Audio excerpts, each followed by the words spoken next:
Welcome to Inside the Sports Car Paddock on the Marshall Pruett podcast, brought to you by Cooper Tires and the Justice Brothers. We have a packed episode this week, starting off with our traditional opener where we get smart, courtesy of our friend Jeff Braun, Motor Racing Engineer Supreme, starting off talking about the upcoming IMSA WeatherTech Sports Car Championship race this weekend, the Mid-Ohio Sports Car Course, some of the engineering challenges Jeff and every other engineer will face, and Jeff brings us inside some of the unique aspects of what it takes to go quickly at Mid-Ohio. So if you are a young engineer, a veteran engineer, a young driver, etc., there could be some interesting items here for you to take away if you will be competing at Mid-Ohio. And then with Jeff, we close on setup windows. How do you make them bigger? Is it possible? Is a narrower setup window the one that will help you create the most speed and the absolute most competitive and hopefully dominant car? So work around this somewhat nebulous topic of setup windows. Every vehicle is different. Every car has different demands. How do you get the most out of it? And how do you deal with some of the either inherent limitations or the exceptional freedoms that are found with each car? So that's the main thing that we drill into here with Jeff. Then we move into the meat of the show, all brought to us by our good friend, Graham Goodwin, my co-host, our co-host of the Week in Sports Cars show. He starts off with Martin Brundle, coming home last weekend after a class win in the VLN, en route to getting his ring permit, the good old Nürburgring. So he looks back at some of his other post-Formula One years in motor racing, and also just gives us lots of good stuff, because that's what our pal Martin Brundle does. Move on after that to young Oliver Webb, talks about his impressions of driving the Ginetta LMP1 car after a short test run here last week at Aragon. Then we move on to our pal Filipe Albuquerque, talking about contrasts between his duties in IMSA and the ELMS. Also gives us some thoughts as a former factory pilot about where LMP1 is headed. Also his role in developing young drivers, plus a little bit of DPi and some thoughts on BOP. We have two more guests after Filipe, that being American driver Will Owen, talking about Juncos Racing in IMSA's DPi category, and also contrasting between that program and his ELMS efforts in LMP2. We bring ourselves home with former Nissan Motorsports boss Darren Cox, who speaks about the Citroen C1 24-hour race he just completed, some of his other successes in 24-hour racing, and then a little bit about Le Mans, IMSA, and the WEC. So that is a fun roster of 6 folks, starting off with Jeff Braun, moving through Martin Brundle, Oliver Webb, Filipe Albuquerque, Will Owen, and Darren Cox, and our Inside the Sports Car Paddock show, brought to you by Cooper Tires and the Justice Brothers. Jeff Braun, we are back for the 15th episode, I believe, of Inside the Sports Car Paddock, led off by you. It doesn't feel like we've done 15 episodes, but I don't know. Let's keep counting up, I guess. Exactly. They've all been on shocks. Nope, they haven't. But they could have been. Well, our next one, at the request of one of our listeners, was to call it Damping 102, just to be completely confusing. But I'll tell you, brother, it's been awesome to see all of the feedback. I know I've received directly some of that to you and I about your Dampers 101 episode that we did last week, and I think we're going to have to get to a 102 here pretty quickly, because a lot of folks want to know a lot more. Yeah, I think that'll be fun, and it's so what's cool about the way you do it, Marshall, is the fans and interested people and smart engineering people, and some of the questions I've gotten have been like, holy smokes, these guys really know what's going on. So it's great to be able to bring what people want to hear to them every week. So I always look forward to it. Well, let's kick off. We're going to do 2 topics today.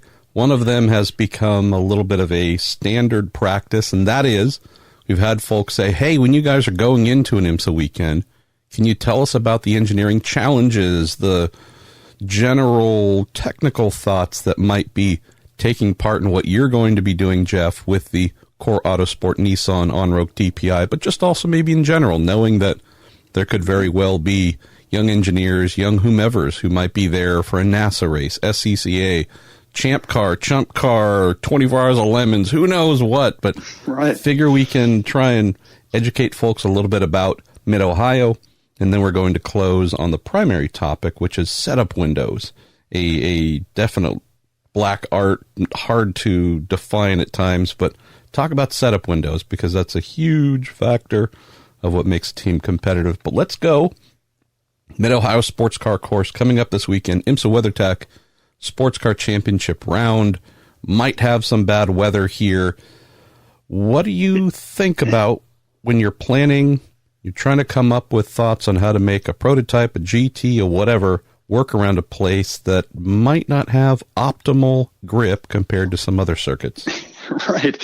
Yeah, it's and you've kind of hit on it. That's the first thing we do when we go to any new, as in new this year, or we haven't been there recently, track, is we think about the grip level of the track. And a lot of the casual fan would think, well, they're all asphalt tracks. It's not like you're on dirt one weekend and gravel the next. And, you know, we're not rally cars here. We're all on asphalt tracks. How can the grip level change that much? Well, it changes tremendously, and the tracks just inherently have different grip levels. Mid-Ohio is probably the slipperiest, least grip, lowest overall grip level track that we run on, and even compared to Laguna Seca. Yes, yep. I would, if I were ranking it, and we do, me and our drivers, we kind of try to rank tracks in, you know, take your basic 1 to 10 scale, and we rank them on, you know, what grip level would this track be? And I'm not going to give away our exact ranking of what we think, but it's low, and it's as low or lower than Laguna Seca. Wow. It's just getting worn out. The track is just getting worn out. And, you know, you get a new track like Watkins Glen when they repaved it a few years ago, and it's got massive grip. And they used, being a NASCAR owned track, they use some pretty good asphalt mix or whatever. You know, I'm not a paving guy, but boy, it has massive grip. And Mid-Ohio is on the opposite end. I don't know when it's been last repaved. Actually, I do remember during my Grand Am days when they repaved it, and it was really good. That must have been, we're looking at 2013 or 2003, 4, 5. Yep, someplace in there. So, you know, it's been 15 years or more, and the thing is just worn out. And that's the cool thing about it. A lot of people would say, "Oh, they need to repave it." I think actually no. I hope they don't repave it because it lends a different challenge. You know, just look at that. It's one of the cool things about IMSA racing or racing in the U.S. because of the various tracks. We went to Daytona, which is kind of a mid-level grip track, but it's high speed and then a bunch of slow speed stuff in the infield. Very unique kind of track. Next race, we go to Sebring, the bumpiest, crazy bumps, you know. I mean, heck, they even have the hashtag respect the bumps. I mean, it's known for that. And so now that's completely different than Daytona. Then we go to Long Beach. Now we have a no grip plus bumpy track and street course where your walls, you know, right at the exit of every corner. And now we go to Mid-Ohio. It's a natural terrain road course. You're thinking Road Atlanta, Road America, Mossport. Nope, it's not like any of those. It is super low grip. It also has a very fast lap time. The lap time at Mid-Ohio is the same lap time as at Long Beach. It just happens fast. You're going to run a 1:15 lap on a 2.25 mile natural terrain road course. So it's fast, plus no grip, plus now we have elevation changes that we haven't had on any of the tracks we've come up to. And so it's like the opposite end of, well, I guess there's no real ends. It's like a star kind of. It's at one point of a star, way different than anything else, which to me is awesome. Because it's a different challenge for the drivers. It's a different challenge for the crews. The pit lane at Mid-Ohio is on a slope, so now the cars roll backwards when you're not on the air jacks. It's completely different challenge for everybody, and that's why I hope they don't repave it, because it presents that challenge. They repave it, and now it's just like super grippy Watkins Glen. So anyway, everybody will have to be looking at their setups from a low grip standpoint, because it's early in the year and nobody's been running on it all summer. The grip is even lower. And then that presents the fact that it will change massively from practice to practice to practice as rubber starts to get put down. So not only does it start out low, it gains a little bit and will change. So it'd be one thing if it was low and stayed consistently low the whole weekend, but it will be low and go to pretty low and then somewhat low and then just end up at low. It's so that's another challenge. It's a super moving target because the track hasn't been run on all year.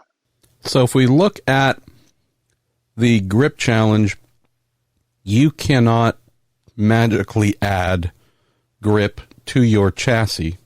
You can't compensate for what is lacking with the track surface itself, but you can do your best to maximize mechanical grip, aero grip, and so on. Mm-hmm. Where do you work in that general mindset? And I would maybe draw back to a conversation we had, I believe, not too long ago about Circuit of the Americas, where, despite it being a relatively new track, its grip level is low. And so as a result, instead of it being, as you mentioned, say, a Watkins Glen, where the track surface itself is like Velcro, just, locking into the tires and shouldering the majority of the cornering responsibility, at a place like Mid-Ohio or a Laguna Seca, etc., with the track surface not being a big friend and partner in that area, it usually consumes a lot of the tire's grip at a higher rate, at a faster speed as well, because if you're going to corner quickly, brake, accelerate, do all of those things at the level that you're hoping to or wanting to, you're going to have to burn up the consumable on the vehicle, since the track itself isn't really helping you that much or as much as you might hope. Yeah. It's a compromise. Like every racetrack setup is a compromise, but you're frustrated at the compromise. You're like, oh, really? I have to do this? And what it amounts to is, like you said, there's just not a dial where we can just turn up grip, but we can do some things to try to gain that grip back. And it's the standard softer. You can run softer springs, softer shocks, softer bars, all the things you can do. Because if you carry it to its extreme, and I like doing this by way of example. Let's say we turned up and we were going to have to race on a hockey rink. And you went, okay, so now it's complete glare ice, and I have to turn around a corner. If the car was really stiff, when you turned the corner, it would make those cornering loads push right into the tire. The tire would have nothing to grip onto, and it would just slide. Think about what you do or what a dog or a cat does when you put them on ice. If you locked your arms and if you were a four-legged animal, all your arms or paws or whatever you got, and you locked those solid, you would just slide across the ice. But if you kind of were real supple and kind of let your arms be soft and just kind of flex and such. Yeah, you could maybe make a little grip and you wouldn't slide as much. And that's exactly what we're doing with the car. The four tires are, your extremities if you're a cat, and you need to be nice and gentle on them and let them move a little bit and be soft on the surface, because you don't want to put a big stiff load into your paws or your tire, because you'll just slide. So that's what we do. We soften the bars, soften the shocks, soften the springs, which is just like what the cat does. The problem is we have the difference is we have an big aerodynamic platform here with wings and underwings and things like that. And what happens to us is when we make it soft, now that moves around. The underwing of the car moves around and it loses downforce. That underwing produces downforce at a very specific angle, front to rear, roll angle side to side, and height. And so if we go softer with all of that, that height of that underwing changes a lot more during a lap. The rake of that changes, the roll of that changes. And so we lose a bunch of aerodynamic downforce, which is what helps push the tires into the ground and make grip. And that's where the compromise comes in. How soft do you go and how much aerodynamic loss do you get because of that? And where's the right balance? And then thinking, okay, that might be good for now, free practice 2 or whatever we're running, but it's going to get potentially at Mid-Ohio grippier and grippier as the race goes on. So you need to kind of anticipate where it's going to go for the race, because you go the other way, you go too soft, the aerodynamic platform's moving around, you go too stiff and you just don't make the grip because there's not that much grip in the track. So the first thing we need to learn about is this Brown family throwing cats on ice thing. That's a rather interesting, I guess, form of weekend fun, but maybe we'll save that for a future episode. Well, let's cover off a few other Mid-Ohio specific items, Jeff. So if we're looking at where this falls on the IMSA calendar, it is our very first, call it normal endurance event. First one was 24 hours. Second was 12. Just came off of 100 minutes at Long Beach. Now we're finally getting into the meat of the season, the 2 hour and 40-minute events. Give us some thoughts on planning strategy for that, knowing that the lap is, as you mentioned, fairly short. Mm-hmm. And also the fact that, again, weather prediction is we could be a wee bit cold, if not wet this weekend. Heck, we're also kind of starting off the, I guess you could say, the grind almost of the IMSA championship now. So couple of things here, all converging at Mid-Ohio. How are you managing and or thinking about them from a timing standpoint? It gets to, as you said, the grind makes it sound like it's not fun. It's still the best job in the world, but it is we're going to knock out 5 or so of these 2 hour and 40-minute races, and it's the normal kind of what we expect each race. So we're looking at, your normal 2.5 pit stops kind of thing. And a half a pit stop is what makes it real interesting and real fun, because it's not just a normal, pit twice and you're done. There's a lot of options based on that last half a pit stop and what can happen. We're looking at, driver change, potentially the first stop or maybe the second stop. Some people will do it on the second stop. A lot of strategy from you're a half a stint off. Do you take that half a stint? Do you do that early or late? Back timing the race like a lot of people will do, or do you hope for yellows? Last year, it's crazy to think, but here we did a race with all 4 classes. Last year there was 3, but still it's about the same number of cars on a natural terrain road course with huge gravel traps all over the place that you can't get out of. And there were 0 yellows. The whole 2 hour and 40-minute green flag the whole way. Nobody would have expected that. So now as a strategist, you got to think, is that going to happen again? Because if you knew that was going to happen, your strategy is completely different than if there were some yellows thrown in there, from a fuel standpoint, from a driver change standpoint, from a tire use standpoint. So you're looking at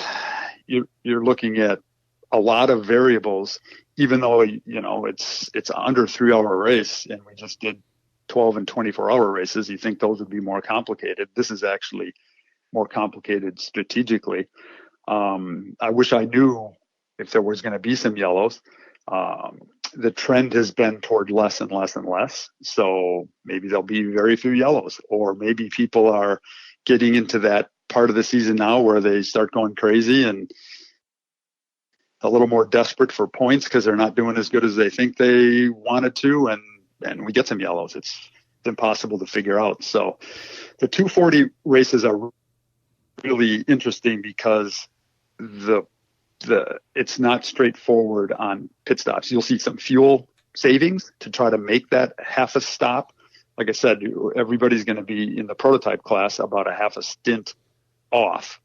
And so what do? Do you save fuel, or do you go like crazy and take the splash, or do you go like crazy and hope for a yellow so you don't need the splash, or do you commit early, kind of like we did at Road America last year? Do you commit super early to trying to save, and then that gets blown out of the window when a yellow comes out and you've saved and run slower than you could have, but a yellow comes out and you didn't need to do that?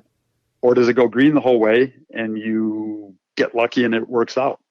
So there's more strategy options and strategy things that the fans can watch in this race than there are at a Daytona or a Sebring, which makes it super exciting. So, watch for cars to pit early. Watch for cars to maybe even skip some early yellows because they're on their green flag only. We're going to back time the race and pit right when we need to make it right to the end.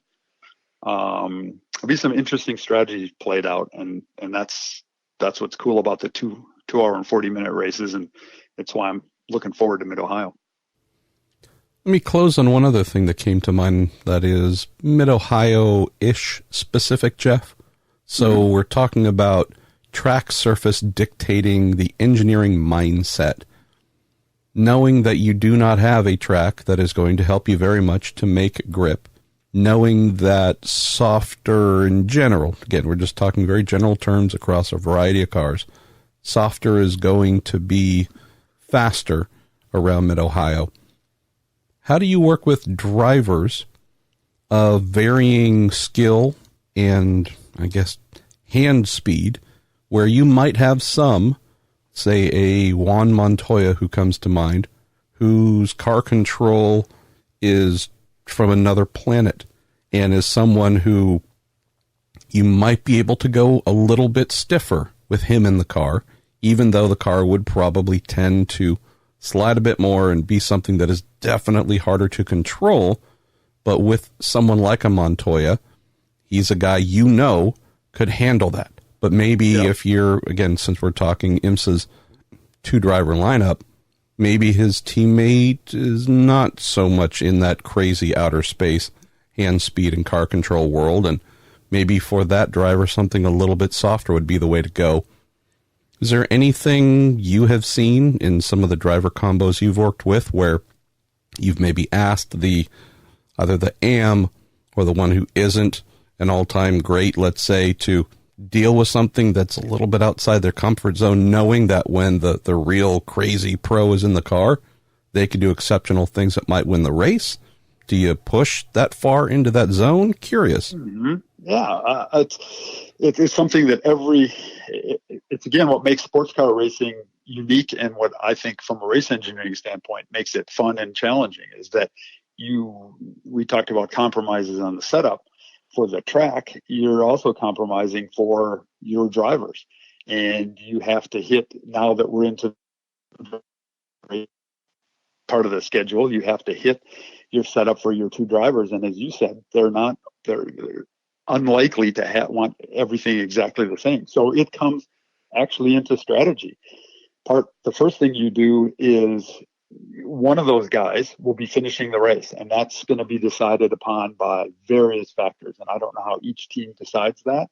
For our team, it's pretty straightforward. We're going to finish Colin because in our case, you want your pro driver rather than your semi-pro in at the end of the race. So that's simple for us. But when you have a 2 pro lineup, there's various ways that's decided. And I don't understand how each team decides that, but they will make that decision, and they'll make that way before the weekend starts. So then the race engineer starts factoring that in. And if you get to a crossroads with your 2 drivers, one guy wants it one way, one guy wants it the other way, you'll generally tend to favor the guy finishing the race, because that's the guy that's got to be on full kill, when it comes time to try to win the thing, and you want the car to suit him the best. The same token, you don't want your first guy to be struggling with the handling of the car because it doesn't suit him and be slow at the start and get you behind. Because in the case of Mid-Ohio last year, if you got behind early, there were no yellows. And so you put the guy that the car's set up for in at the end of the race, and the car's perfect for him, but he's starting 25 seconds behind, you're in a world of hurt. So you might be better making it better for the first guy and for the second guy, but the combination is a better result. So, and Mid-Ohio is one of those things, one of those tracks, because it's so out of the box from a grip standpoint. Drivers, the car's going to be sliding around more, no matter how soft you go, no matter what you do with the setup. It's going to move, slide, not feel good on the brakes, not put the power down good, be snapping loose at the exit of the corners, all the things drivers don't like. There's going to be a lot of that. So the race engineers are going to hear, all the things. I guarantee you nobody's going to hear, yeah, the car's great, don't touch it, it's fantastic. It's going to be complaint after complaint after complaint. And you're just going to have to come up with a way to favor your finishing driver for sure, and not hurt your starting driver too much, such that you get behind and your finishing driver can't make a attack at the end. Well, let's move into our primary topic, although I think we just gave Mid-Ohio the treatment of almost being a primary topic, and that is setup windows. So, although I wish we could place an order with name the company. Hi, Nissan, Onroc, DPi. Hi, folks at Ligier. Hello, folks at Ferrari and your 488 GT3. Of the various options we would like when purchasing the vehicle, we would like to opt for the wide setup window. It's not something we can check on a box on the order sheet, my friend. And I'm hoping you can maybe share some anecdotes up front on... You tend to find out what a car has to offer you once you get your hands on it and start to run it a little bit. Knowing that you have an extensive career in IndyCar, NASCAR, sports cars, you name it. Before we get into the finer art of setup windows, managing it, big, small, how can you affect that possibly from an engineering standpoint, you share some inputs on first interactions with a variety of vehicles and what some of them were like from a setup window standpoint. Yes, that is a something I would like to order, because is a wide setup window, because it makes you faster. It makes you perform better over the course of a race, the wider that window is. And what we mean, just to define what a setup window really is, it's kind of two things but they go along with each other. A wide window from a setup standpoint means that the car can operate fairly well over a wide range of conditions. So it works good on low grip tracks, mid grip tracks, high grip tracks. It works good mechanically and on slow speed corners. It works good aerodynamically in high speed corners. So that's kind of the window of the whole car. And the setup window is what variations of the setup we can use to put us in a good handling situation. So if you had, as an example, a narrow setup window would be like you make 2 millimeters of front ride height change and the car goes from massive understeer to undrivable oversteer with a 2 millimeter setup change of the front ride height. That's a narrow setup window. That's hard to deal with. A wide setup window is that you can miss that by a little bit, or change that by a little bit, or change other things by quite a wide range, and nudge the handling of the car a little bit one way or a little bit the other way. And that gives you more options. And so some cars, that's inherently built into the car, the physics of the car. You know, you have a Porsche 911 with where the engine is, you're going to be in a different setup window than you would be with a 488 GT3 Ferrari with a mid-engine car. The tires affect the setup window and its sharpness of the actual feel of the car quite a bit. The overall weight distribution, the big design elements affect that, which makes it then hard to change with actual setup components. So what happens is you get a car, you go run it for the first time, and obviously first you'll look at how it compares to other cars that you've run. So for us, a good example would be we ran the Oreca LMP2 car last year, and we had a decent understanding of that car by the end of the year. We got our Ligier Nissan, and we have suspension drawings and we have aerodynamic data from the manufacturers. And so we quickly look at how the two cars compare. And then, so we have an idea of what we might be up against or what we might be benefiting from. And we take it to the track and we go run it. And the drivers will say, well, it does this a lot more than last year's car. It's much better here or much worse here. And then you start to adjust big, massive things like big changes in spring rate, big changes in aerodynamics, and try to kind of narrow that window.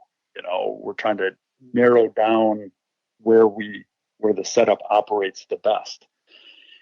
And then so you've narrowed the window down to some range a range of springs, range of shocks, range of wing angles that the car seems to operate well in for this particular tire at that particular track that we're testing. So now we have our basic window of the car, and then we can go to each weekend and adjust within that window and try to get the best performance over all the conditions that we expect. So one thing, Jeff, that was very interesting, knowing that you have run the Oreca 07, which you mentioned, and at least from what I've heard from drivers and engineers who worked with its, I guess, direct competitor in LMP2, that being the Ligier JSP 217, is one, which you used to great effect last year, almost won the championship with that Oreca. Much friendlier from a setup standpoint, even just from a driving standpoint. This obviously being I guess we could say a wider or happier setup window. And the Ligier, while capable of going very quickly in some places, more of a challenge to find that happy setup window. So I know that your experience is by and large with the Oreca, but just interesting, and maybe you can shed some light on, even in a class where it's quote spec and things are meant to be very, very close to the same among the different chassis manufacturers, all using the same engine, same tire, etc. You can still end up with very different setup window characteristics. And in this case, just about everybody seems to have gravitated towards the Oreca 07 as a result. Yeah, and that's something, that whole setup window, operating window thing is a major component of the ultimate performance of the cars, of two different cars in races. And then, as weird as it seems, the ultimate sales of that car. The Ligiers could go, and we're talking LMP2 spec here, not the car that we run, because it says different engine, different characteristics completely. So, but just looking at it from the outside last year, and talking to some people, you could see obviously the Ligiers in WEC spec and ELMS and IMSA, they could run a lap time, and they could as good as the Oreca. The problem was, it seemed like they were in a much smaller window, that if the conditions of the racetrack changed a little bit, or fuel load or tire wear changed a little bit, they would fall outside of their performance window and lose more than the Oreca would. The same thing with the setup window, which was, if you nailed it right, if you got it right, that spring rate, that 2 millimeters of ride height, that 1 degree of wing angle, it would kind of wake up the car and the thing would be blistering fast. But if you missed it by 2 millimeters, or you didn't quite get the wing angle exactly where it needed to operate most effectively, you fell outside the window by a large percent. So it was much harder to get the same performance based on the conditions and the setup. I mean, I'll go back to, it just reminded me of IndyCar in the early IRL days when you had the Dallara and the G-Force. The G-Force IRL car was fast, really fast. But in my opinion, the reason it didn't become the dominant IRL car was exactly what we're talking about here. Its operating window and setup window was much narrower. It was much harder to hit it, much harder to maintain the performance. But on a single lap or a few laps, or at a specific fuel load and tire wear characteristics, it was just as fast, maybe faster than the Dallara in a lot of cases. But because the window was so narrow of that car, both setup and operating window,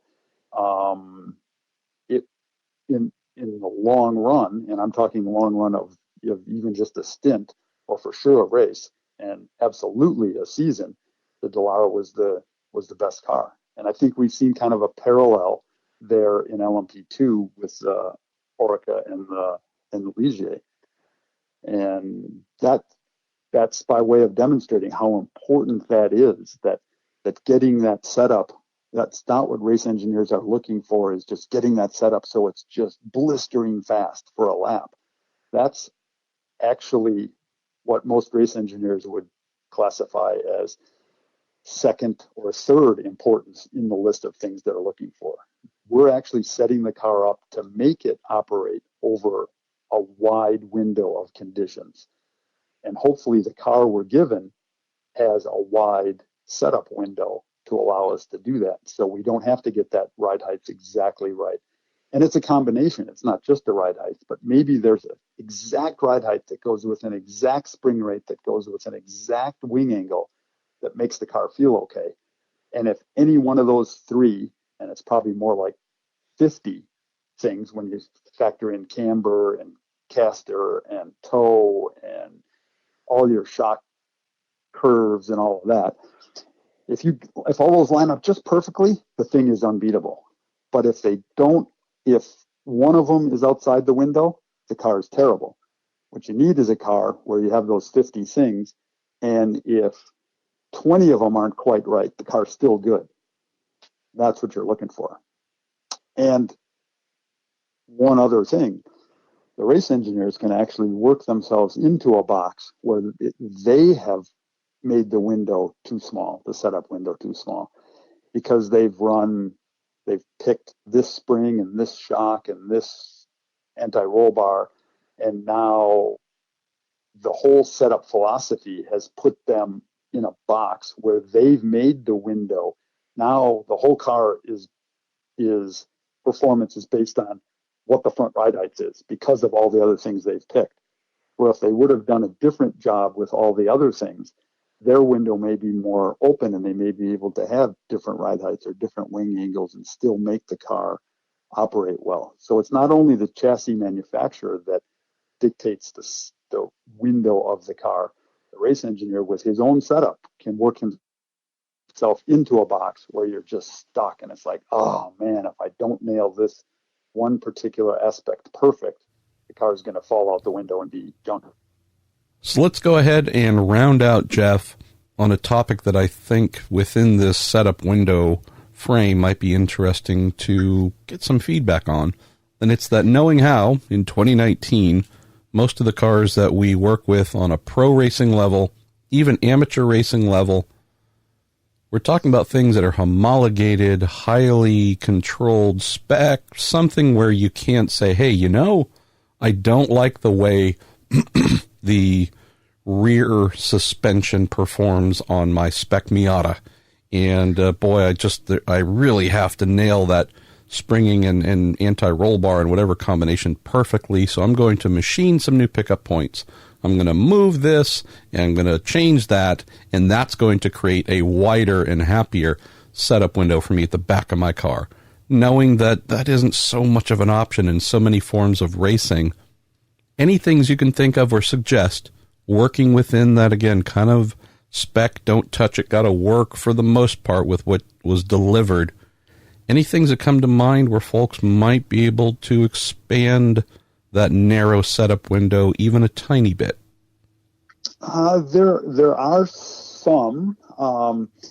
Some of the homologation is when on a prototype, and I'm thinking on some of the GT cars. GT3s are a little tighter, more tightly homologated, but a GTLM or a LMP2 for sure. DPi is a little more open on homologation. Homologation actually lists various options, and even for suspension geometry for pickup points. So where the brackets that the suspension goes into, there's a list of maybe 3 or 4 locations that are allowed. So some of that's done because these cars will operate worldwide on different tires. Different championships may have a different spec tire. We were on Continentals before, which is going to probably require a different suspension geometry than a Michelin or a Dunlop like is used in ELMS and WEC. So they will homologate different suspension geometry options that are allowed. And why do they do that? Because that opens up the window, just what we were talking about. It allows you to have a bigger window. So some of those are allowed. Sometimes you wish they would have allowed more options to make the window bigger, and you can't, as you said, and you're just up against it. So what do? If you know you want to change the rear suspension geometry, and you can't because of the homologation has you locked in, at least then you need to understand what we'll do is we'll work on, so why do we want to change it? What do we want to change it to? What are we trying to achieve? Okay, we can't achieve it with geometry, but let's say we think it has too much squat when you stand on the gas, and we want to change that with geometry. Well, we can't. So what could we do to we think about tricking the car or into thinking it has the geometry we want? So if it's squatting too much and we were going to change the geometry to prevent that, then maybe, and we can't, maybe we'll run stiffer springs because that'll hold the back up and not let it squat. Maybe we'll run more low-speed bump in the rear dampers to keep it from squatting. Maybe we'll stiffen our third spring that'll keep it from squatting. And you kind of trick the car into doing what you really want to do a different way but aren't allowed to. So that's a way to use the setup to widen the setup window that you don't have from an actual design standpoint. And that's used all the time. And that's where some cars have a very unique, engineer that's not familiar with the car could look at a setup sheet and go, wow, that just seems weird. Why do they run so stiff rear springs? I just can't I don't understand why they would do that. Well, it's probably because the car has an inherent tendency to do something that the race engineer is trying to prevent by doing this kind of strange setup thing that you wouldn't do on a, quote, normal car or a car that was operating the way you really wanted it to. So, yeah, you can use an actual setup items to trick the car into having a wider setup window or to fix a problem that it has that you're not allowed to fix through a redesign. And look at that. We just got smarter, friends. All courtesy of sports car racing, motor racing Yoda / engineer, Jeff Braun. You even got the white hair. We'll just paint you up green next. It'll work out just fine. Well, thank you as always, my friend, for making some time. And it's not just making time. I mean, you have a deep, deep passion for sharing your discipline as a race engineer and hopefully inspiring, entertaining, informing those who are fans wanting to know more, those who might want to follow in your footsteps. So you know how much I appreciate it, and you get the feedback from our listeners saying how much they appreciate it. So not only thank you for that, but we also get to see one another this weekend, which doesn't happen as often as we would like. So all kinds of fun coming. Exactly. Yeah, it'll be fun. We'll see you at Mid-Ohio. And like I say, I really enjoy it. The only thing better than talking about racing is actually going to do it. And so both of us will be at Mid-Ohio doing it this weekend and looking forward to it. And we'll talk next week about what happened. And with the changing nature of Mid-Ohio and all of that goes, a topic might just appear magically from the events of the weekend. If not, we have a super long list of things people have sent in, and hopefully that list grows as well. We're also now adding in the Brown family throwing cats on ice as a topic as well. So we'll do that. That's we're going to figure out some sort of testing plan to measure grip, paw grip, and all kinds of topics coming up here. All right, my friend, and definitely, dear listener, if you have engineering questions, technical questions, etc., be sure to send those in via social media to myself or Jeff, and we will add them to the list and get to them at some point in time in the near future. So on the phone at the moment, on his way back from the Nordschleife after, what sounded like a wild race, Martin Brundle. Martin, great to talk to you. Congratulations, a class win. Yes, it seems that way. It was a race of survival. It rained really hard at one stage, and it was pretty much somebody off around every corner and on the straights as well. A lot of aquaplaning. So a bit of an obstacle race, and one to survive. And there were 8 cars in our class, and apparently we won the class. But 192 starters. It's absolutely amazing to see that number of cars pouring out of the pits for some minutes when they put the green lights on. They're all trying to get out onto the track. And in Formula 1 we celebrated the very impressive double stack of Mercedes-Benz at the Chinese Grand Prix, where at some point in a VLN race you can look around and see 30 cars around you having a pit stop, somehow sharing fuel pumps. I don't really understand how that all works, but somehow it does, and they seem to get organised. So fascinating. I love that track. It's my second event there, obviously, to get my permit, so I can race later on in the year with Alex. And mission accomplished. 18 laps. I don't know how many thousands or tens of thousands of racing laps I've done in my life, as I'm approaching 60 years old. But to do 18 at the Nordschleife seemed like such a challenge, and all the things you have to do. You go back to school, you go into a classroom, go around behind an instructor, 9 laps, unblemished in 2 different races, totaling 18, and finally get a permit. And it's tough. It's tough to get a permit there. Well, it's double congratulations, isn't it? That was clearly what was the objective today, was to complete those laps of the permit. It did come with a class win, which, again, congratulations. But I was chatting to Alex a little earlier this afternoon. It's been a little bit of a while. I mean, we were kind of trying to track back. 2011, I think, was your last race win, actually with Alex in a Radical SR8. And before that, back to the early 90s in IROC and, of course, at the Le Mans 24 Hours. Yeah, absolutely. Yeah, I mean, I'm trying to think back. I finished on the podium in LMP3 2016 when I had some fun there with Christian England. I think we finished second there. You did, yeah, United, and bits and pieces in. We just missed the podium 2014 at Daytona, again with United. And I just go and have fun, really. I'm not racing for a career, am I, at this stage of my life? And I just go out and have fun. But obviously, when you get going, the competitive juices start flowing as well. But I must admit, today was quite a challenge because of the aquaplaning, but you just have to stick with it, really. A lot of fast GT3 cars coming at you. I mean, how bad was it out there? I was watching the video stream, and it looked very hairy indeed. There literally were cars going off left, right and centre.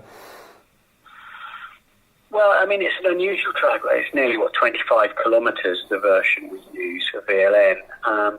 Most of it the Nordschleife, and it's very narrow, bumpy, uphill and down dale, and sort of rivers running across the track. So I think you just have to, I don't know, you get a bit of a sixth sense for where you think the standing water might just be. I mean, it's the first time I've ever been around there in the rain, so I was tentative, but it seems, you think, well, I'm not pushing hard enough, and then you realise other cars around you, maybe more competitive cars, are, because you have to do it in a permit car, which is minimum 1,400 kilograms and detuned and all of that. And you think, well, actually, I'm kind of keeping up with some of these, so maybe I'm not pushing it that hard. And then all of a sudden, you get a big slide, or the front will take off across the track like a dog chasing a rabbit or something. And you think, well, where did that come from? Why did that happen? So you did have to sort of watch it every metre of the way.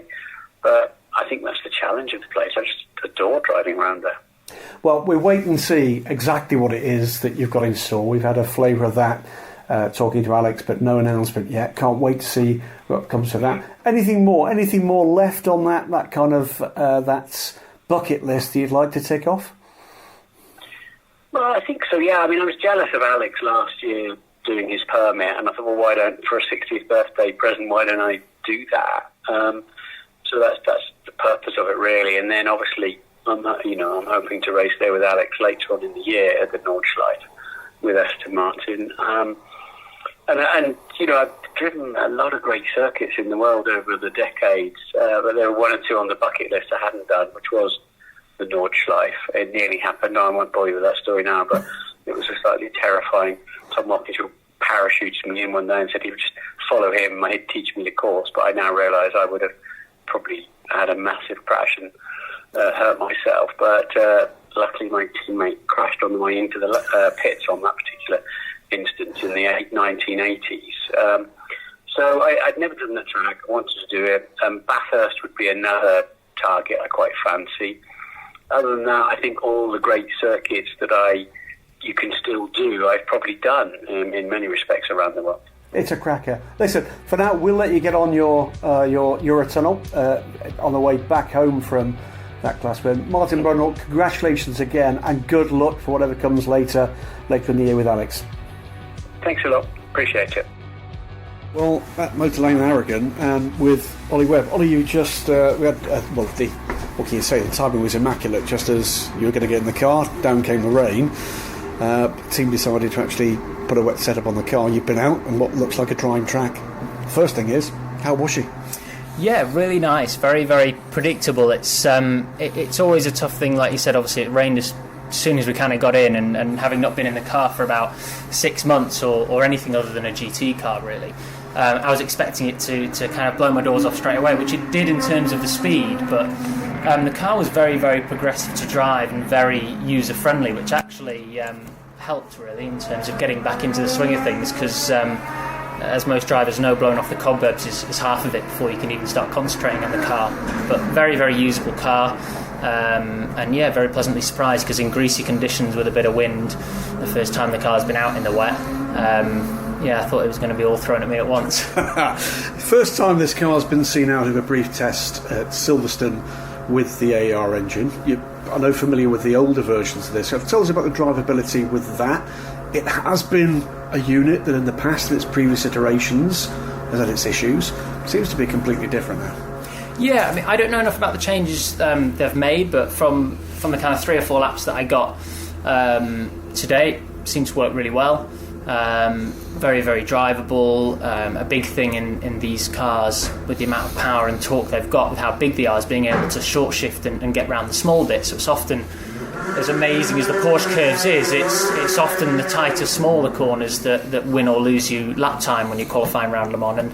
And this car was very good at short shifting, and with the engine it managed to deal with that, because it's a lot of power and a lot of torque to put through something like that. So it handled it very well. So I'm more impressed by what it can do in the slow speed than the kind of obvious, okay, it's mega in the high speed, which it is. I guess that's the other point, really.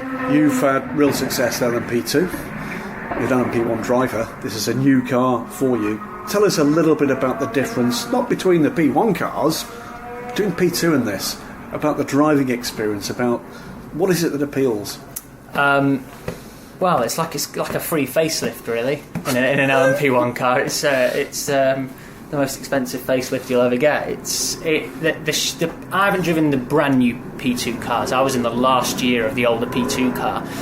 Okay, yes, they're a lot quicker now, the P2s, but these P1 cars now, and I think kind of the 919 special tribute cars kind of proved that how quick this can be. With the amount of surface area this car's got, yes, it's big and it's a bit heavier than Formula 1, but the sheer grunt these things have got and the downforce when you go and watch at this last corner here at Motorland Aragon is massively, massively impressive. And I think when you get Formula 1 guys coming in and having a go, like a lot of them have, I think even they're kind of a bit blown away how this massive bus-like thing is doing what it can do. Quick here as well. I mean, that back straight here, these cars are proper quick, even in the wet. Yeah, even in the wet. It was. I knew I was only going to get kind of a few laps, and I was always more to lose than there is to gain in these kind of situations. But I knew if I didn't kind of go flat down that back straight the very first lap, then I would just spend the whole 3-4 laps building up to it. So I just kind of did it straight away, and yeah, it definitely blew the cobwebs out immediately. Well, fingers crossed we're getting a bit more of an improvement of the weather. You might get out on something a bit more slick. But for now, thanks a million. Thank you. In the United Autosports truck, this time with Filipe Albuquerque. Filipe, great to be in Aragon. Not very sunny. You guys are waiting on the weather as everybody else is here. But we're here to prepare for Le Mans, amongst other things. You've had a packed season so far. Last time I saw you were testing at Port Ricard. Tell me a little bit about the way that this season is beginning to come together for your programme here in Europe with United, as well as what's been going on in the US with Ashton Chris. Yeah, very busy this year. Some testing as well going on here. There is lots going on with the tire development because we are doing the WEC for the first time with United. United entered the car there, and really happy to come back to WEC and being possible to merge all these championships, which is great. And now that actually the championship is out, maybe I think IMSA is trying to do their best to as well to not even clash a single race, so that would be even better. But being busy doing the preparation of ELMS, and now we are here to prepare the tires for the WEC next season. And obviously we take some of that time as well to prepare a little bit our race for Le Mans, because we never drove in Le Mans with these tires.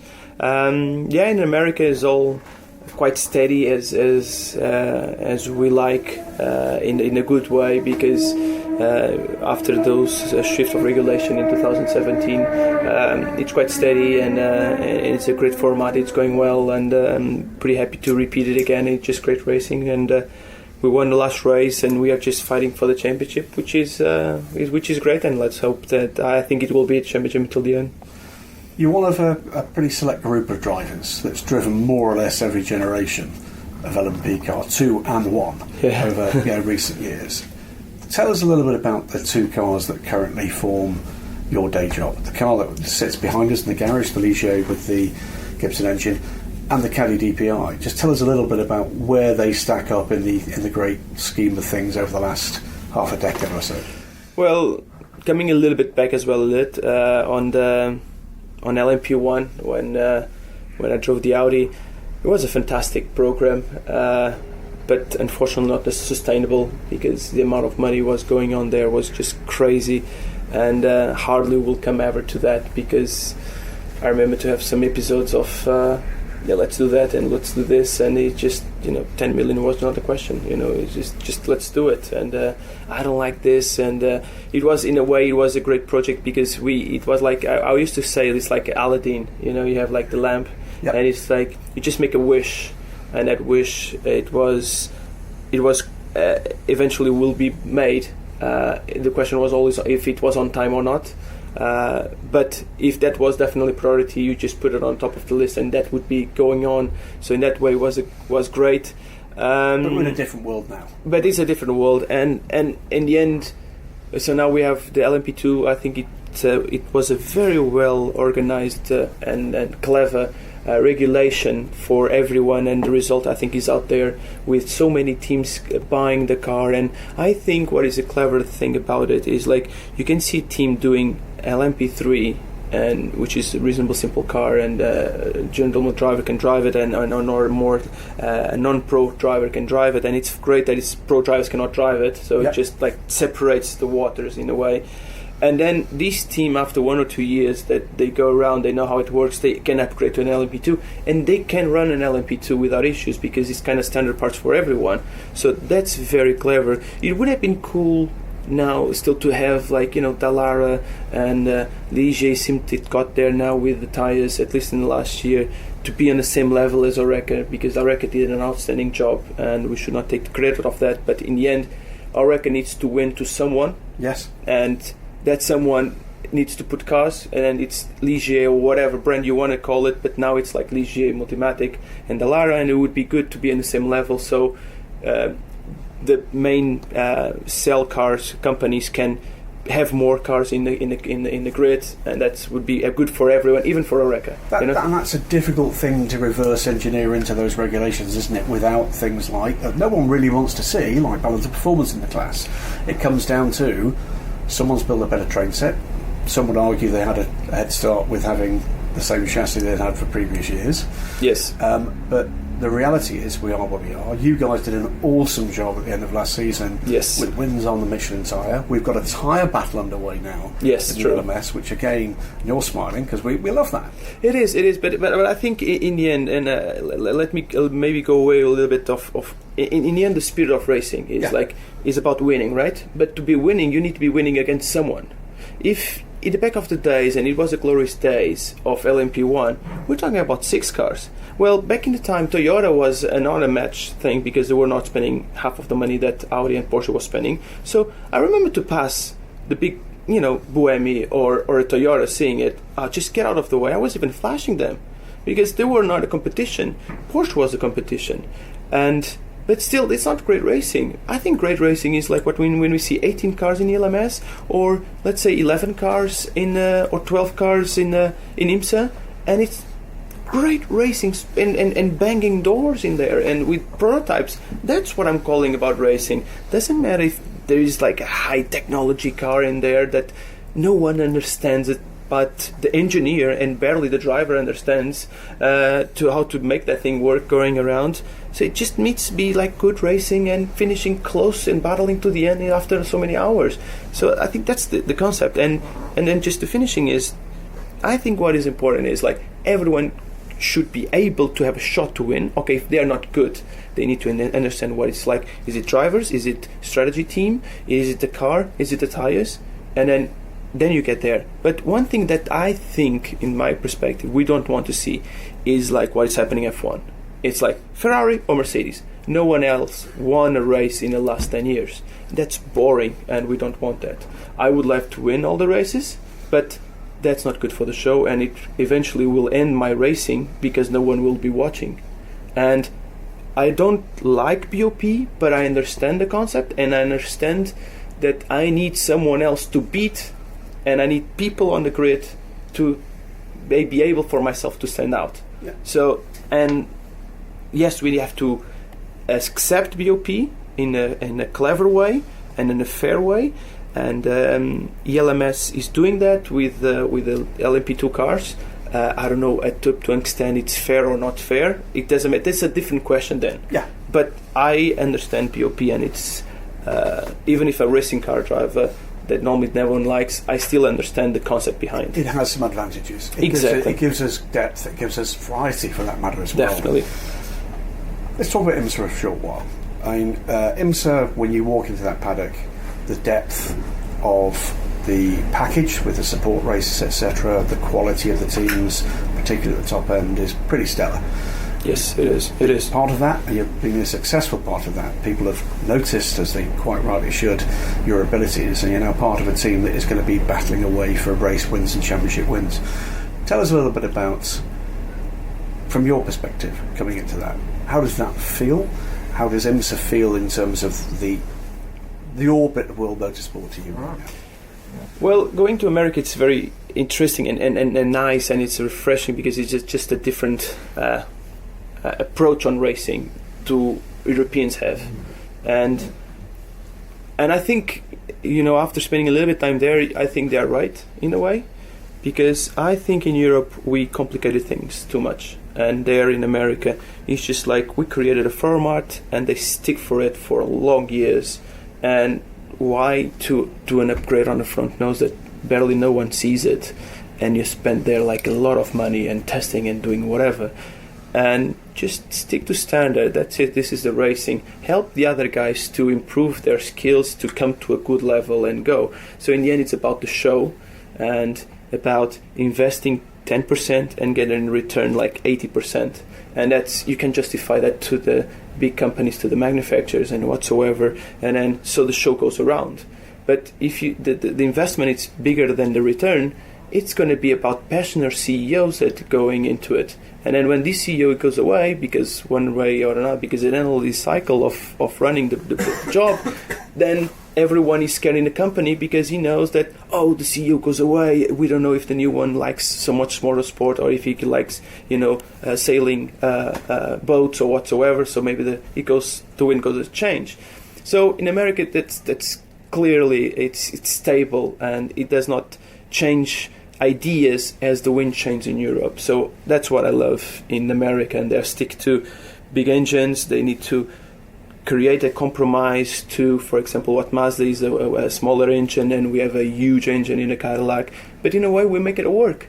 And it's... you sure do. You're winning races. We are winning races. But again, I think that a point there is like, I think now we ran into a point now in IMSA that people that see that Cadillac is winning everything.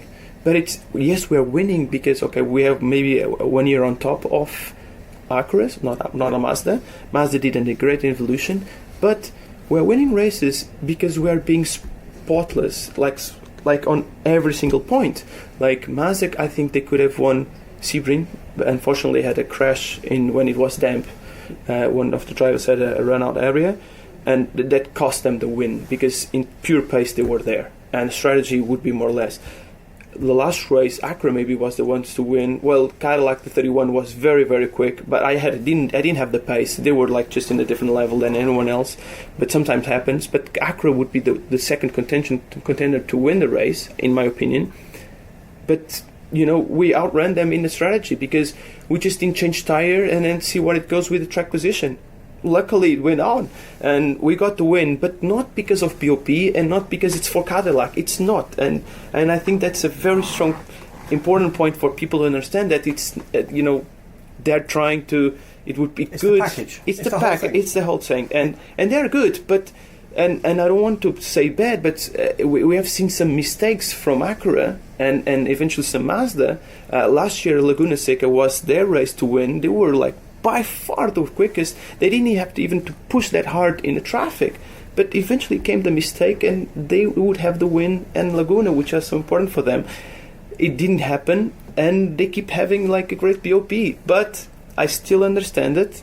It's great for them to win a race and the race goes on and we need just to do the best what we have with in each race.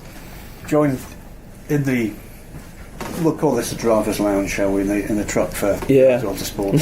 Phil Hanson in the corner there, your driving partner, also Will Owen, just had a chat with about more or less the same thing. And I guess one of the real appeals for the team that Will's with, Juncos Racing, they can have the same machinery as you guys. They can measure themselves against, well, let's face it, championship winning teams and drivers. And yes, definitely. They've given themselves, a level that they want to achieve and presumably exceed. That is part of the kind of cool side of having these customer available top level cars in IMSA, isn't it? Yes. Is that a mistake, do you think, for the other manufacturers that we've not got that?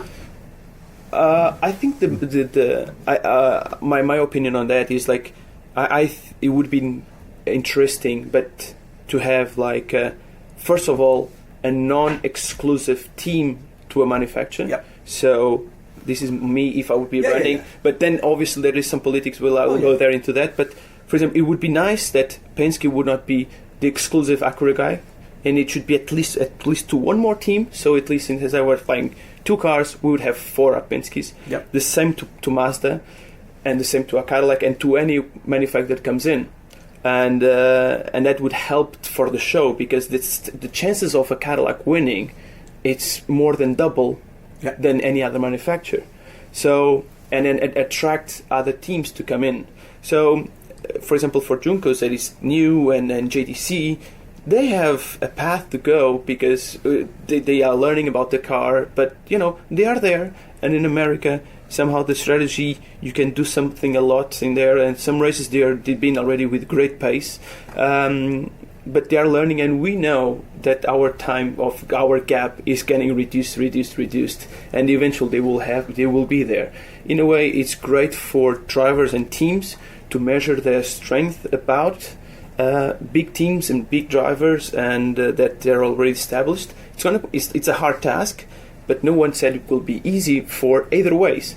I need, and one thing that I learned a lot when driving with Phil Anson and Willow and in these teams, and the delta that is in the beginning, I always know that these guys will put him into retirement. Because these guys will getting faster and faster and faster.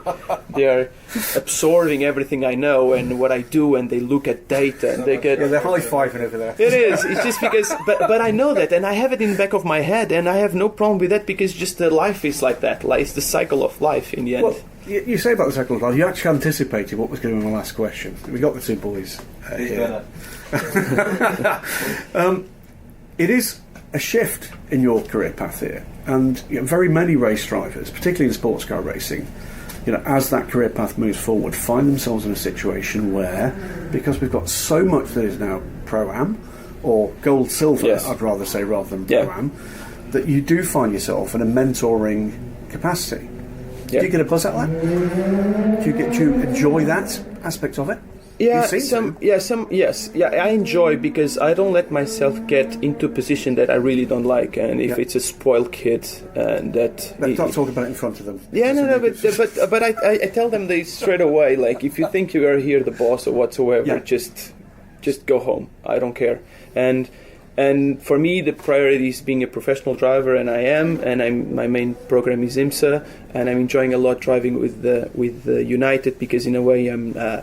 A lot of responsibility, because in a way my opinion, it's guiding the team to the best, and if we're not performing, I need to advise them. It's in the end as well, it's my results are not going to shine on, and I was super happy that it paid off going into the Michelin and having a meeting with with Trevor Foster and Richard Dean and engineers, like, look, this is what we need to do, and obviously we weigh all the consequences and what we have on the table, and that's a different perspective. But in the end, it's all about responsibilities that a young driver and that is coming up does not have the capacity to do it, which is normal. But one day they will. I enjoy that because I can still do both, but if I were just doing coaching, it would not be my time, I believe, because I still have the other thing. I enjoy it because in the end, these kids, what we have here in United, they are nice kids, and they learn, and they you can see the evolution, and they are not spoiled, and they're winning, and they come along, and they're opening to learn. If they would be spoiled and not giving a damn about what they're doing, then I would consider again to do this. But we are seeing more and more drivers doing that now. Harry Tink now with ELMS, because it's just where it goes. But especially in the time where LMP1 is where it is, like no one knows where it goes. So, and it's possible to do more than one championship, then let's do it. And the ELMS is doing a great format in the meantime. So everyone wants as well to be here driving. In the United Autosports carriage at Motorland Aragon during the Michelin test, weather's not been that great and kind to us, but it's getting better. But with Will Owen. Will, you're here with back with United Autosports. Right. We've got the Ligier Gibson behind us, but now you've got this fantastic mix of opportunity to come back with these cars, but also the fabulous Cadillac DPi with Juncos Racing, first year for that season for that team. Tell us a little bit about the impressions of the contrast, the pluses, the minuses of the mechanical packages, but also the atmosphere in those two paddocks. Right. Well, first I'll say that I'm super thankful to have been a part of both these awesome teams for United for starting my third year, and actually also my third year with Juncos, but now both at the same time. So I'm really consider myself really lucky in racing to be with good groups of people like these. So everything is different. Starting with the series, everything is different. A lot of it is because of the culture in America and the culture in Europe. And, not in good or bad ways, it's just different. Like, in America, everything is, for example, there's maybe a couple less cars in the DPi field, like 10 to 13, but they're super competitive. And having manufacturer support, it's kind of a different approach in a way. And everybody's a platinum, and well, not me, but everybody's super fast, and everything is like down to the wire. Everything's rehearsed. I mean, like the teams in America are just amazing. But really, it's the same here. The teams here are amazing, and I'd say probably the biggest difference is that you have more of a mix of drivers. Silver drivers in the P2s here, and it's the same in the US. But there's more cars here, and they're all still very competitive. But really, it's like the paddocks are very different because in Europe, people just act a different way than they do in America. And when people go back and forth, we're nicer, we're more cultured. Yeah, like I don't want to say like any particular, because when people come to America, they're like everybody is really strangely friendly sometimes, and then when Americans go to Europe, they're like people don't just come up and talk to you like excessively, and so people think Americans talk way too much, and then Americans think Europeans don't. We're just doing it to weird you out. You realise that, don't you? Yeah, no. Let's talk about Juncos. First year in sports cars for that team. Great to see them stepping up into, you've just described it, a lion's den. Yeah. And they've got, equal machinery with some of those truly factory-backed teams. One of your teammates here is part of that, Filipe Albuquerque. Yeah, he is. That's going to be an interesting contrast. Yeah, well, one of the biggest differences is that Juncos is new to sports car racing, whereas when I'm running with United, they have a lot of sports car experience. So we have really, really great support from Cadillac over there and Dallara and everything, and being on the Michelin tires as well. The whole package has been easy to put together in that sense. So we've had a lot of support, and having that knowledge has not made it as difficult to just jump in. But at the same time, there are so many things that you have to learn that now I've had a couple years of sports car experience. So that was helpful for the team to have me bringing some knowledge, but still, that's just a little bit of the whole operation, like to learn how to run such a complicated race. Like a 24-hour race is so complicated in so many ways, logistically and just, driver change. There's so many elements that you don't have in sprint racing that the team has to learn, and that I can do my best to sort of like explain a little bit how it works, but it has to be by experience. You have to learn by experience. And we did that at Daytona and Sebring, and now we're starting to really get into the groove and really work together as a team. Like I wish that we had more time to practice, because I think we'd be really, really, really good if we had more days. But it's just, racing's expensive. You can't just drive all the time. So I guess one of the things there's a big change of Juncos is you are doing those long races, and those long races in IMSA come very early in their debut season. Yeah. And when problems hit, it's not all over. Right. That's right. No, that's actually, it's kind of a double-edged sword, because it's kind of overwhelming to go into the biggest race right away. But at the same time, if you have some problems, it's an endurance race, so you can recover. Versus if you did a sprint race first, and you have an issue like maybe we had, you'd be totally done. You wouldn't really have a chance to understand what happened. So I would not change anything that happened, because it's helped us learn so fast. And I wish that we had figured some stuff out earlier, but that's just not realistic. Like, you have to put miles on the car to figure out how it works. So the team has done an awesome job of fixing all the small things that we had, and now that we know, we're stronger than we will have ever been without the problems. For a young driver like you, you've been part of this established setup here at United for a couple of years now. With Juncos, it is a building process towards something greater and better. Yeah. Two very different atmospheres. Can you still get the kind of buzz that you're looking for in a developmental program that you can with being ultimately competitive? You're saying with Juncos? With United, yeah. With United or with Juncos? Yeah, with United. Yeah, I mean, it's funny, because when I first came to United, I kind of watched Filipe Albuquerque do a little bit of the same thing of coming in, and they had never been in LMP2 before, and I had no idea what was going on. So I was watching him teach a bit in the same way, we need to have these things to be successful, for driver changes and all this stuff. But that's still, even though United has got a lot of experience, there's still opportunities to learn things, and it's awesome to be a part of the team, because nobody in racing is ever not trying to develop and get faster and get better. So there's opportunities to bring knowledge that I learned in IMSA over here, and vice versa, for sure. Fantastic stuff. So tell me, for 2019, I keep having to remind myself what year it is. Yeah. What does success look like for Willow? What does success look like? It would be Well, in ELMS, now that it's my third year here, consistent podiums is... I don't have any expectations, but that's, I think, I know that I'm personally at the level now. I've never done a series for more than 2 years, so coming back here for a third year is really awesome to apply the knowledge. And we've been on the podium before, and I know that we can do it. So working with Alex and Ryan is going to be great. I know they're very strong drivers. We have a great lineup. So really aiming for podiums. In the U.S., it is so different, and the tracks are so much more cutthroat and difficult. There's no runoff in some tracks. It's really tough to drive. So for me personally, just to get on the pace of the top guys, or at least as close as I can be, and if we could get on the podium this year, that would be that'd be a victory. Although never ruling out an actual win, of course, but we're pushing for everything we've got, and I'm really trying to get myself personally prepared to be the best driver I can for the future. Great stuff. For now, we'll be talking, I'm sure, later this season. Yep. Let's get this. We'll keep pushing. Yeah. Good stuff. Joined on the phone while we record this is Sunday evening after watching a quite extraordinary end to a quite extraordinary race. Silverstone 24 Hours this year is for little Citroen C1 city cars. There were 99 of those cars on the grid. The race has just finished, and the race win was taken on the very last lap. Somewhere in the pack, though, is a name, unfamiliar to most, Richard Roberts, but a voice probably more familiar, because that's the pseudonym for Darren Cox. Darren, good afternoon. Good afternoon. And how did your race go before we get to what that was like as a spectacular?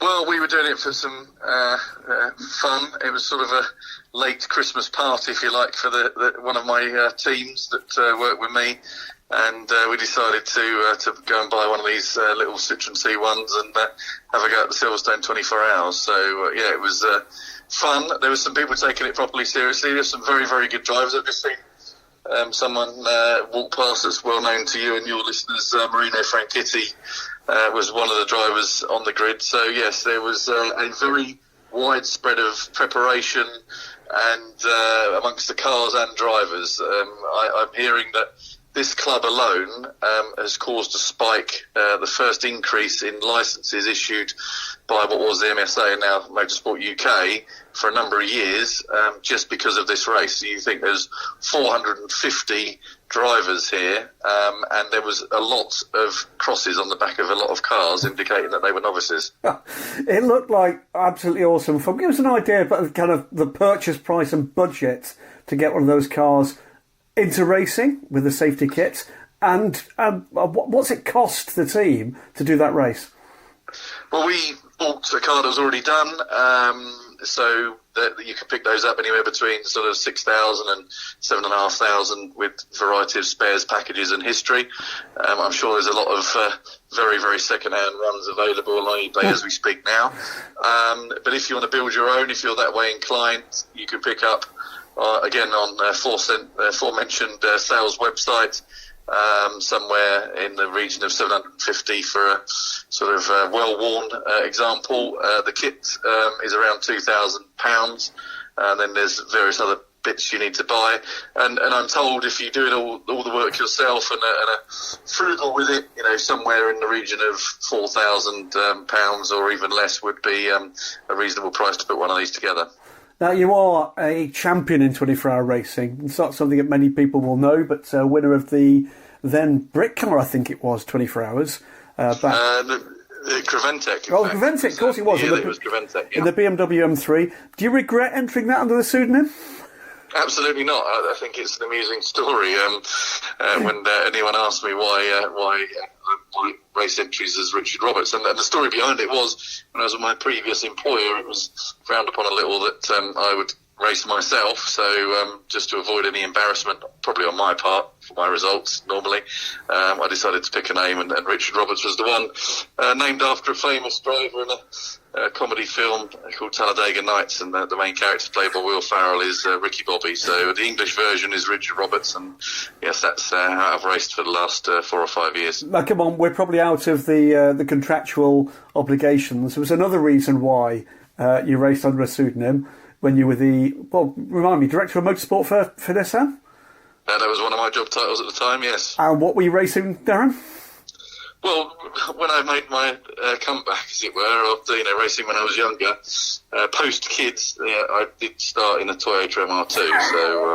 So, or anyone that speaks French, the Merd. It was affectionately known as. But then yes, luckily progressed a little. Raced a Radical in the 24 hours when it was the Brick Car 24 hours in 1-hour class. And I always like telling that story because there was a Ginetta in second place with some very, very famous and fast drivers in it. Then, yes, lucked in really with deciding to race with Martin Short and Richard Neary and Charles Lamb the following year and won the 24 hours. Funnily enough, from last on the grid, which is exactly what's happened this weekend. Mega stuff. Is there a bit of a lesson here? We're seeing 24-hour racing, certainly at the ACO level, rather struggling for a future. Is there a bit of a lesson here, do you think, for those that are looking for these multi-million dollar budgets now? Well, I think I would never consider that Le Mans would be at risk as a 24-hour race. And I've stepped away from it. I'm not as close to it as I was, but obviously read every single word you write, Graham, about the subject. Obviously there's some questions about the WEC, but the big 24-hour races are all still very well supported, both from competitors and brands, and I include the Spa 24 Hours and Nürburgring 24 Hours. I was at the Daytona 24 Hours this year, a fantastic event with some big names in that race, both on the manufacturer side and the driver side. So I think 24-hour racing in itself is in rude health, as it always nearly is. It's those championships that are bolted to it that always tend to struggle when there's a downturn or a change of events or a rules change or a mood change amongst manufacturers, which is what we've seen with Formula E taking a lot of the budgets, as we know, away from our beloved Le Mans 24 Hours. Listen, I'm going to let you get on for a Sunday evening of relaxation, I'm sure, an adult beverage. For now, Darren Cox, thanks for joining us and well done. Well, I would just like to say one thing, Graham, which is, in fact, I'll say two things. Once again, I'm reminded of the fantastic job that the marshals do at these 24-hour races. The conditions were horrendous. It was brilliant for us drivers. I had a fantastic session. About 5 o'clock in the morning, it was raining and the light was getting better, and I had a brilliant time in this front-wheel drive car. Lift-off oversteer was the order of the day, but the guys in orange were very, very busy, snatching a lot of cars, some of which were upside down, which was it would have been amusing if it didn't look so dangerous. So I'd like to personally say, and I'm sure everyone in the pit lane would like to say, a big thank you to those guys, not just at this meeting, but all the times that they support us around the world. And this weekend it just brought it to the forefront again. And I'd also like to say a big sorry to the team at Circuit Pro, Simon Harrison, and the guys that deserve to win this race. They were brilliant. We shared a garage with them. This is why I feel so sorry for them. They conducted themselves brilliantly. Really great bunch of guys. One of the drivers was Patrick Watson. If I'd have said to a 13-year-old me that I'd be chewing the cud and sharing a garage with Patrick Watts when he was a top-level touring car driver, I think I would have not believed myself. So, really sorry for them. What an amazing race. They lost it on the last lap. And I'm sure there'll be a replay somewhere on YouTube. It's well worth watching the last 10 minutes of this race, and you can't believe that after 24 hours it came down to an overtake on the very, very last lap. So a brilliant event. And, if anyone is interested in getting involved in 24-hour racing and listen to, Radio Le Mans, listen to your podcast, read your website, this is an amazing club. And I was talking to the organisers. They franchise this idea across Europe, and it's only growing. So I know that probably the American listeners won't even know what a Citroen C1 is, but certainly in Europe this thing's going to grow, and for very, very reasonable money you can be behind the wheel of a car that's in an amazing 24-hour race. Brilliant. DC, ever the enthusiast, great to catch up with you. We'll catch up soon again on another issue of the moment. Thanks a lot, Darren. All the best. And that was an even half dozen number of guests for this week's episode of Inside the Sports Car Paddock. Really hope that you're enjoying the insights and knowledge and wisdom that our pal Jeff Braun brings us every week, and then the somewhat who knows who list of guests that come on and tell us about whatever they're doing, whatever we're thinking about, etc., etc. Really enjoying this show, and it's really cool to see that it has taken off just simply by the traffic numbers is something that folks, hopefully you, are enjoying as well. So if you are, do us a favor and share it. Let your friends who enjoy motor racing know about our Inside the Sports Car Paddock weekly show and maybe some of the other weekly shows that we do and other features here on the good old Marshall Pruett podcast. And for those who are interested in looking back at our full archives, so if you're coming in and somewhat new, you want to check out the 500 plus episodes we have done since we launched in May of 2016, go ahead and visit Marshall Pruett Podcast, and it's all there. MarshallPruettPodcast.com. We got it all. It's broken down into segments, and there's a great little search function, too, that'll help you weave around and look for whatever little fun stuff, oddities, sound features, you name it. So there you go. MarshallPruettPodcast.com, our home for everything and all the various ways you might want to subscribe. All right. Well, with all that said, I am Marshall Pruett. This is the Marshall Pruett Podcast, brought to you by Cooper Tires and the Justice Brothers. Thank you for listening.